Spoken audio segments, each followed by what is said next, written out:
Alright, so a fishing guide. I'm going to be going through some of the gear that you can use, the kind of rewards that you can get from both fishing and salvaging, the different pals and party pals that you would use while fishing and salvaging and kind of comparing them, and also just showing you like how fishing works and what the different buffs are from the different equipments and how they affect the fishing minigame, and also like the salvage minigame.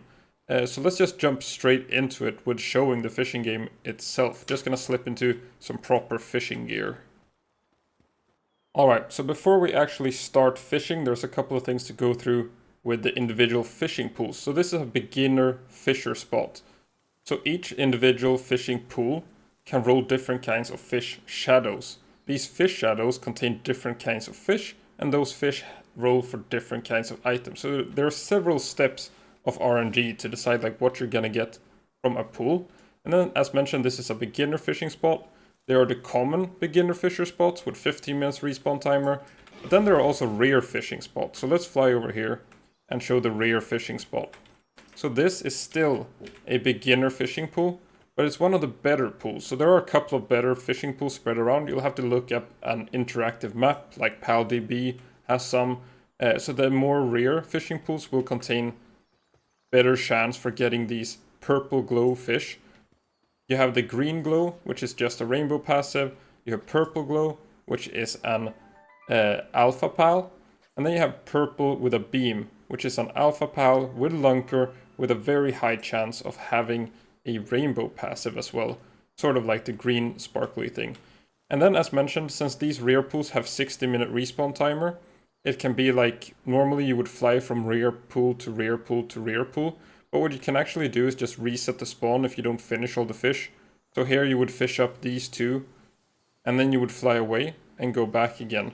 And then it resets the entire pool. So you can just keep one, and that also affects like what kind of pals you're bringing with you. So as mentioned, there's different tiers of fishing pools. We got beginner fisher pools. They'll have both the common spawns and these rare pools. Then once you start getting to like the mid game, you're gonna get intermediate fishing pools. Again, they can also have the rare pools. Then you get some of these more advanced fishing spots around Faebreak and Sakurajima. And then the rare fishing spots around Faebreak and Sakurajima and up here by Neptilius. Those are the master fishing spots, which have a great chance of having those rare fish. And then we have all the different equipment and the different baits, which affect the fishing minigame itself. So let's just show what it looks like real quick with the most basic of fishing gear. We have the simple bait, and we have the beginner fishing rod with chillet. So this is gonna have the smallest kind of bar, and it's gonna have the worst kind of item gain rate. And then you're just tapping the mouse button or whatever button it is on console, and try to keep the fish in this bar as the round bar at the top fills up. Don't mind my head, it's doing nothing. So then you would fish this up, and as mentioned, let's reset this spawn here. So you would see there would be 5 fish to start. You fly away. Then you're back. And the spawn has reset. Alright, so let's take a little bit of a look at the pals that you might want to breed for their partner skills to help fishing. We got Walaska and Walaska Ignis. They give you a little bit of a cheat start on the bar. It makes it fill up faster, so they're very nice for completing the fishing game just faster. We have Glopy. It decreases the speed at which you lose the bar when you're not in the zone. So between these two, I would probably choose Walaska. I did choose Walaska just because like this one feels more like a beginner friendly one, and this one feels more like once you've mastered the fishing game. One thing I want to point out that I didn't realize is I just made the Walaska because they have the same partner skill description, but apparently Walaska Ignis has a better partner skill. So I'm going to be putting up some stats here somewhere probably in the video, where you'll see that Walaska Ignis is a little bit slower. But as I mentioned, you're either like flying between different master pools or you're resetting the master pools. And in that case, like the move speed on the mount doesn't matter. So you could have just gone for like a 0 passive 4-star Walaska Ignis as probably the optimal fishing mount. The Ganglers didn't seem super interesting to me. They both affect how quickly fish latch on during night. And that's not something I really cared that much about. And again, Gangler Ignis does seem to have a little bit of a better partner skill. So that's a little bit of an odd one to me. We have these new variants with a little bit boosted partner skills compared to the old ones. And then we have the fishing booster itself, Jelliet. So my fishing setup has just been Jelliet and then the Walaska and the mount. I would have chosen Walaska Ignis if I had known, so don't make my mistake there. And then just whatever fastest pal you have, maybe even like Neptilius would have been faster, depending on what fishing spot you're at, to reset that rear fishing spot. So those are the pals. This is the party that I recommend. Whatever fastest pal you have here to reset the rear fishing spots. You have your 3 Jelliets, and one thing in general is I don't really recommend fishing for the items. You're fishing for the passives. You're looking for those rainbow passives, you're looking for Lunker, maybe some alphas to get some decent IVs, and then the items are just like an added bonus, because the drop rates are pretty low compared to other sources for the same items. It's more of an added bonus thing. That's quite nice, but it's definitely not like, you're not fishing for legendary schematics. That's just something that you might get lucky with.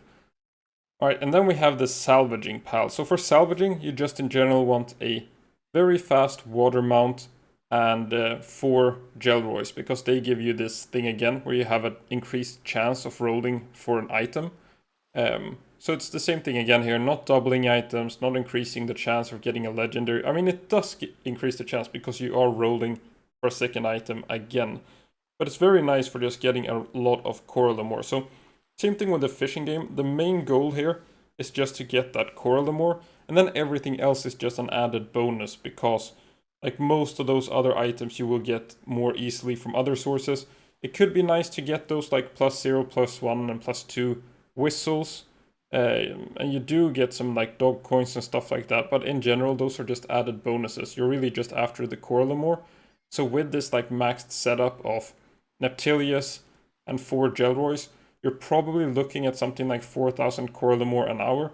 So quite a bit faster than that like factory where you're butchering Walaskas. Alright, so let's take a look at the gear. We got the different fishing rods. Now they only affect the size of the bar. This one is the starter point. Then you get like a 10% bigger bar if you have the Gumos rod. You get a 30% bigger bar. Would have had a 40% bigger bar with the Kurajiro one, but I'm still missing it. We have an 80% bigger bar, and we have a 90% bigger bar during the fishing minigame. Then we have the baits. This one has 0 effect. It's also locked behind the beginner fishing rod in the tech tree. It's not its own thing in the tech tree. If you're looking for it, you need to unlock this one. We have the high quality bait. This one makes fish bite faster. So once you've like thrown in your fishing thing, you have to wait just a little bit shorter for the fish to hook on. Not super useful, I guess, but quite nice. The deluxe bait, this one has a 15% bigger hit bar size, so that's also quite nice, makes the fishing game a bit easier. And then we have this epic bait, the alluring bait. This one has a 30% bigger hitbox size, and it gives you a 40% added drop chance effect, both to the fish and to the items you get. Alright, so now it's time for some salvaging, these floating things here. And you need a powerful fishing magnet for the high tier ones. And there's only 2 tiers, so it's either you need a magnet or you don't. Then you also need the fishing rod. And this minigame is a little bit more chill than the fishing minigame. You just need to click F while that yellow thing is inside the green bar. And then you get your loot. And the setup here, you got the Gelroys for the bonus loot. And then whatever fast fishing pal you have, like fast swimming mount, I guess. You could have like your German Tides or your Surfents or whatever. Neptilius does have this nice partner skill where it jumps, which is useful for salvaging if you can't see the salvage spots. So you would just swim to the next salvage spot, you press your button, you do the little minigame, and then you're off to the next one. Like now we can see the others, but if you can't, like you would do the jump. Jumping between them works, but you're probably just going to overshoot it. It depends a little bit how far they are. And then you spend more time just kind of jumping and swimming back than you actually do salvaging. But salvaging is by far the best method of getting that Coralum ore.